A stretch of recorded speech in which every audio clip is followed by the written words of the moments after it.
Telegraph lines व खांब उभारण्यासंबंधी सरकारी हक्क. टेलिग्राफ लाईन्स व खांब उभारताना जमीन संपादन करण्यासाठी व देखभाल करण्यासाठी टेलिग्राफ अथॉरिटीला विशिष्ट पद्धतीचे पालन करावे लागते.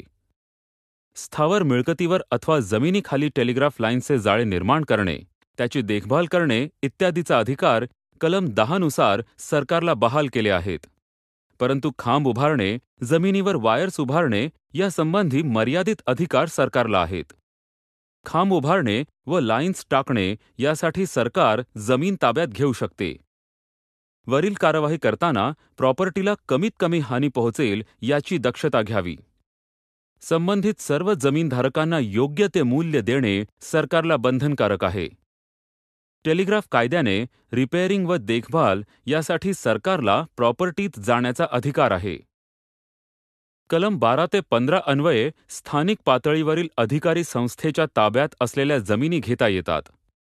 स्थानिक संस्थेला जमिनीची किंमत देऊन टेलिग्राफ अधिकारी त्यावर कम्युनिकेशन मशिनरी व अन्य सामुग्री स्थापित करू शकते.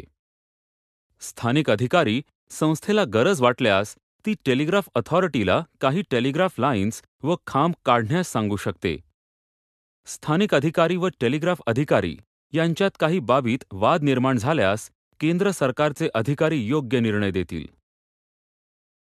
कलम 16 व 17 हे स्थानिक अधिकारी संस्थांच्या मालकी असलेल्या, ताब्यात असलेल्या व नियंत्रणात असलेल्या जमिनीबाबत आहे. कलम 18, 19, 19A व 19B सर्व प्रकारच्या मालमत्तांना लागू आहे. टेलिग्राफिक दळणवळणाच्या तारांना आड येणारी झाडे हलविणे किंवा कापणे या संदर्भात कलम 18 आहे. कलम 19 हे खांब, टेलिग्राफ लाईन्स या संबंधी आहे. सेक्शन 19A नुसार जमिनीच्या कायदेशीर मालकाला जर कुठल्याही प्रकारचे काम प्रॉपर्टीमध्ये करावायचे असेल, ज्यामुळे टेलिग्राफ कम्युनिकेशनमध्ये बाधा येऊ शकेल अथवा मशिनरीचे नुकसान होऊ शकेल अशी शक्यता असेल, तर असे काम करण्यापूर्वी त्याला टेलिग्राफ अथॉरिटीकडून लिखित स्वरूपात परवानगी घ्यावी लागेल. सेक्शन 19B नुसार परवानाधारकास केंद्र सरकार टेलिग्राफ अथॉरिटीचे काही अधिकार बहाल करू शकते.